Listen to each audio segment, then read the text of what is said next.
নমস্কার, খবর পাচ্ছি আমি মাহিপাল। বাসা শহীদদের অপমানকারী মুক্তেশ্বর কামপ্রাইয়ের বিরুদ্ধে মামলা করল বরাকের আওয়াজ সংগঠন।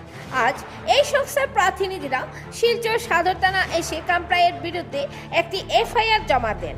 বিশিষ্ট আইনজীবী ধর্মানন্দ দেব, সৌমিত্র দত্ত রায় প্রমুখের নেতৃত্বে এফআইআর দেওয়া হয়। এখানে অভিযোগ করা হয়েছে, ফেসবুক পোস্টে মুক্তেশ্বর কামপ্রাই 1961 সালের 19 মে শিলচরে স্টেশনে বাংলা ভাষার দাবিতে যে 11 জন শহীদ হয়েছিলেন তাদের বাংলাদেশি বহিরাগত আখ্যা দিয়েছিলেন। এতে বরাক উপত্যকার মানুষ অত্যন্ত ব্যথিত হয়েছে। তাদের আত্ম অভিমানে আঘাত লেগেছে। শহীদদের বিরুদ্ধে এ ধরনের মন্তব্য করে এই ব্যক্তি সমাজে অশান্তিকর পরিবেশ তৈরি করতে চাইছেন। তাকে অবিলম্বে গ্রেপ্তারের দাবি জানিয়েছে বরাকের আওয়াজ সংগঠন। পরে সাংবাদিকদের কাছে সৌমিত্র দত্ত রায় বলেন, শহীদদের এই অপমান আমরা বরদাস্ত করব না। অবিলম্বে গ্রেপ্তার করতে হবে মুক্তেশ্বর কামপ্রাইকে গ্রেপ্তার না করা হলে বৃহত্তর আন্দোলন গড়ে তোলা হবে বলে হুমকি দেওয়া সংস্থার পক্ষ থেকে। এই এফআইআর দেওয়ার সময় উপস্থিত ছিলেন সাংবাদিক চয়ন ভট্টাচার্য, সৌমিত্র দত্ত রায়, নবেন্দু সাহা, সুজয় দেব, অনুপ দেব, জয়দীপ দত্ত, রুদ্রপ্রসাদ দাস, সুজয় দেব, আইনজীবী ধর্মানন্দ দেব, জ্যোতির্ময় নাথ, পঙ্কজ কান্তি দেব, শান্তনু রায়, ঝঙ্কার পাল, অনুপ দেব, ধনঞ্জয় দাস প্রমুখ। নিউজ ডেস্ক রিপোর্ট, হাইলাকান্দি দর্পণ টিভি। ধন্যবাদ। আর কত অপমান সহ্য করব? সে যে সম্বোধন ভাঙলোর নাম নিয়ে বলা হয়েছে, সম্বোধন ভাঙলো, আমরা সবাই ওনাকে শ্রদ্ধা করি এবং ওনার প্রতিমূর্তি বা ওনার নামকরণ করার মতন নিবাসও যথেষ্ট জায়গা আছে।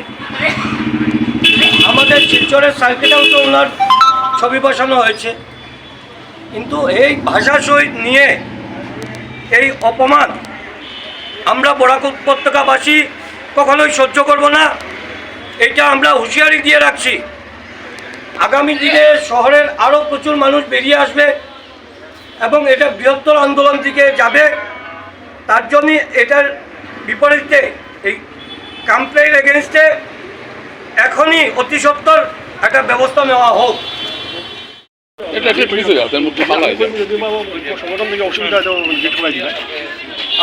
আমরা এই বিষয়ে ধন্যবাদ জানাই যে অসম সাহিত্য সভা গত 10-11 অক্টোবর তারিখে অধিবেশন করেছে এবং এই অধিবেশনে আমাদের অসম সাহিত্য সভার সভাপতি বসন্ত কুমার গোস্বামী মহাশয় যেভাবে কথা দিয়েছিলেন, উনি ওনার কথা রাখার জন্য সরকারের কাছে তদবির করেছিলেন লিখিতভাবে যে শিলচর ভাষা শহীদ স্টেশন, শিলচর রেলওয়ে স্টেশনকে ভাষা শহীদ স্টেশন করা হোক।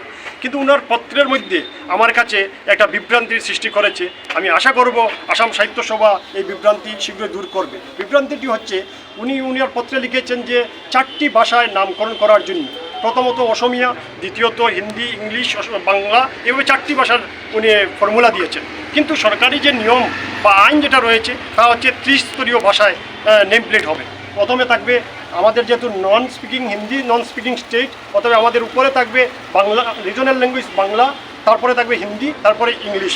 সেটা হচ্ছে রেলওয়ে মিনিস্ট্রির সার্কুলার এবং অর্ডার রয়েছে এবং আইনও যেটা বলছে 30 স্তরীয় ভাষায় হবে। তাই এই 4 স্তরীয় দিয়ে একটা বিভ্রান্তির সৃষ্টি হয়েছে।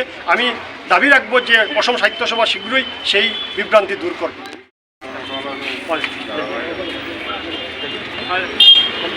আমরা জানি আমরা ভারতবর্ষ শহীদের দেশ। এই জায়গার মধ্যে আমরা শহীদের প্রতি বা শহীদের সাথে জড়িত সংগঠনের প্রতি এই রকমের কথাবার্তা আমরা কোনোদিনই মেনে নিতে পারবো না। তার জন্য আজকে আমরা সদর থানায় এসে ওনার বিরুদ্ধে আমরা একটা এফআইআর করেছি এবং আমরা আসাম সরকার এবং অ্যাডমিনিস্ট্রেশনের কাছে এই দাবি রাখতে চাই।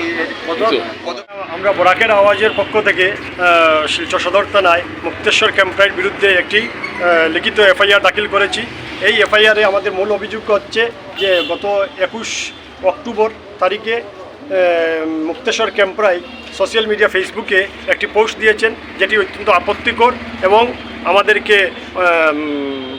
আমাদের সাথে বৈমাতৃসুলভ আচরণ দেখিয়ে উনি যে পোস্ট করেছেন, আমাদের মধ্যে যে বৈরতা সৃষ্টি করার জন্য যে পোস্ট করেছেন তার আমরা তীব্র নিন্দা জানাই। আমরা শুধু এই 21 অক্টোবর নয়, তারপরেও উনি 24 অক্টোবর একজন assistant general manager food corporation of India Bankim পংলোর পোস্টেও কমেন্ট করে সেই একই পোস্ট উনি করেছেন।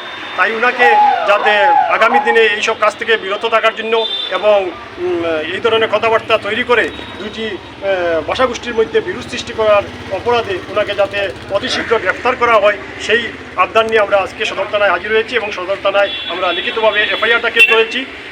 ভারতীয় ন্যায় সংহিতা 196, 1B, 351, 353 এইসব দ্বারায় আমরা মামলা রুজু করার জন্য আবেদন করেছি। আমরা আশা করি শিলচর সদর থানা শীঘ্রই মামলাটি রেজিস্টার করে মুক্তেশ্বর ক্যাম্পরাইকে গ্রেফতার করে যথাযথ ব্যবস্থা গ্রহণের ব্যবস্থা নেবে।